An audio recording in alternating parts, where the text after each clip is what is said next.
So we're here by the beach and I am digging an outlet. You can see the water's right there running. And it's running down into my sump pit so it can be filtered through all the gravel and pumped back into the pond. I'm doing this so that my beach doesn't have a bunch of water sitting in the bottom of it after storms.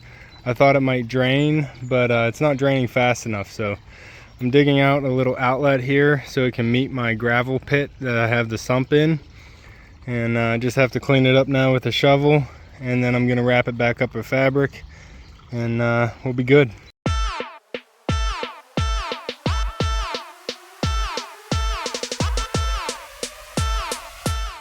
Alright, we are filling up an inflatable pool so I can store roughly about 800 gallons of water. So instead of wasting all the rainwater that I've collected so far, I'm going to pump out 800 gallons of the clean water. You can see it's pretty clear in there. So before I disturb the water or disturb all this dirt in the stone, I want to pump out some clean water, and I'm getting some clean water right now. You can see crystal clear water. And then I'm going to use that to rinse down my whole intake bay while I use another sump pump to pump out all the dirty water from the bottom and try and get that whole chamber clean.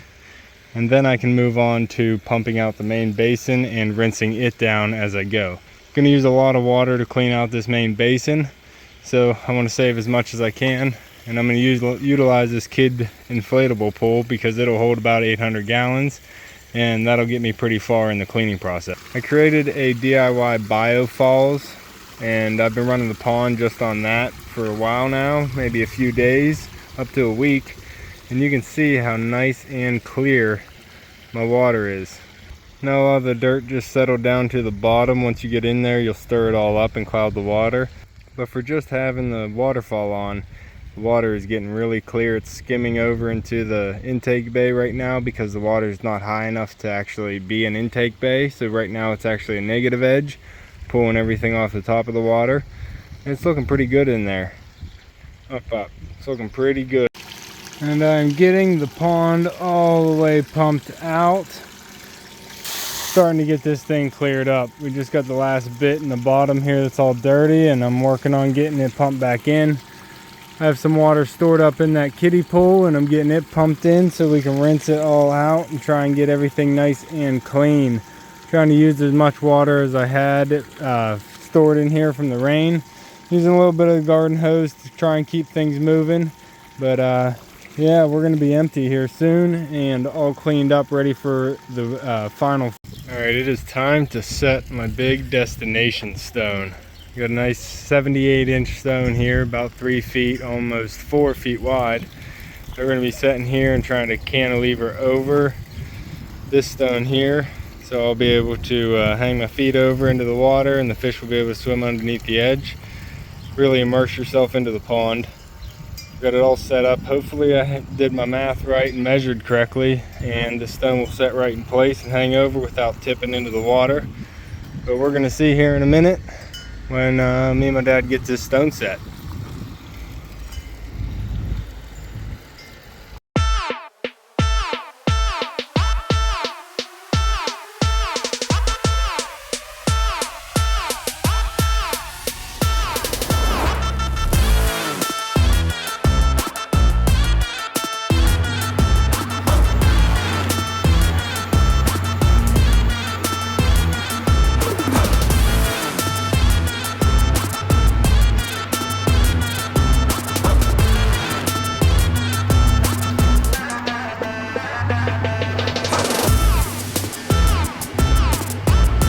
I need the bucket to go to you. Curl your bucket, Keith, maybe? Okay. Not bad. No. You gotta get more help. You gotta go up first. What's up? Go.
we got the rock set. It went a lot smoother than I thought. We got it in place, and we didn't have to change anything about the base. Down underneath the rock, you can see I placed a couple wedges just to make sure that it wouldn't tip whenever we get in right up on the edge of it. But I really like the angle of it, the height of it, and hopefully it'll be just above water level that we can sit on the end, dangle our feet, and let the fish swim right underneath. Shoved a stone in the end of my hose here just to make a little fountain for now. We're gonna buy a tank of water, and we're gonna get this pond roughly filled up to the point of the top, and then we're just gonna top it off with some water tanks that we bring over from the well.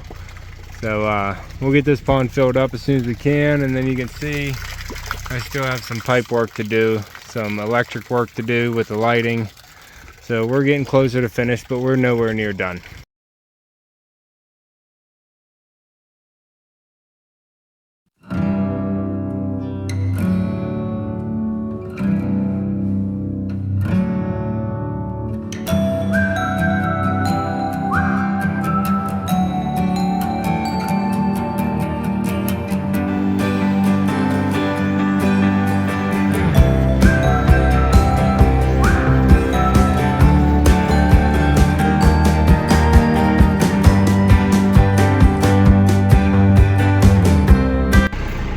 We are making progress out here on the pond, the field pond now. It's probably the driest time we've ever had during the year. We've had about 4 weeks without any rainfall, so I can dig out here without it filling up with water really quick. So I'm trying to take advantage of it and get as much of this dug out as I can, at least dig it out a little bit bigger so that when it does fill with water I can put the ducks and the goose out here. So I'm just trying to dig within myself. I don't want to take on too big of a project yet, so yeah, I don't know. This is going to be about 20 by 20 size, maybe 20 feet by 20 feet, and then I'll just dig it down maybe about 4 feet to see if I can collect some water in here. We do have water on this side, which this side's a lot deeper. It's probably about 6 to 9 feet deep now, because we are pretty low on the water. But I do want to keep the beach entrance so that the dogs can get in and out easily if they fall in, and same with the deer. But I did find one of our French drains right here that's been out of commission for a while. It's not really done much because the field gets soaked out here. That's why I'm digging the pond. But hopefully this will collect some water, and it'll be diverted straight into my pond, so we'll see how that works. But it's pretty dry down here, so I'm going to go down a little bit deeper and see if we can hit some of this water that I'm seeing in here.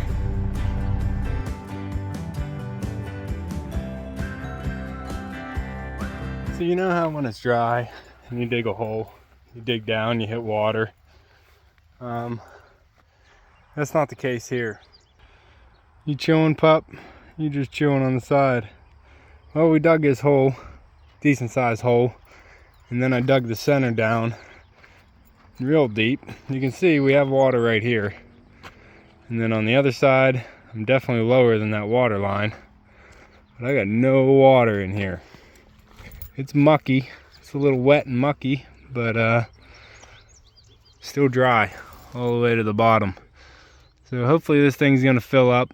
Like I said, we haven't had rain for about 4 weeks now, so it is very dry out here. But I was hoping to find maybe a seep or a spring in this hillside, or digging down here, try and find something that's gonna start dripping water in here and fill it up. But we're in the dry season, so there's nothing in the bottom of the hole.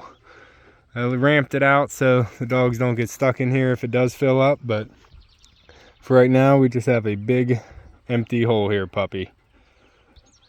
I'm trying to dig this hole. My chickens keep escaping.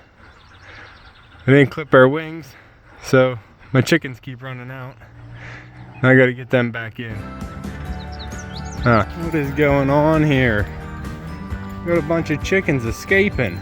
Puppy, we gotta get these chickens back in. Come on, puppy. We gotta get these chickens back in. Come on, girls. All right, it is almost time to fill the pond up with some water. The truck is on its way. It's coming here soon.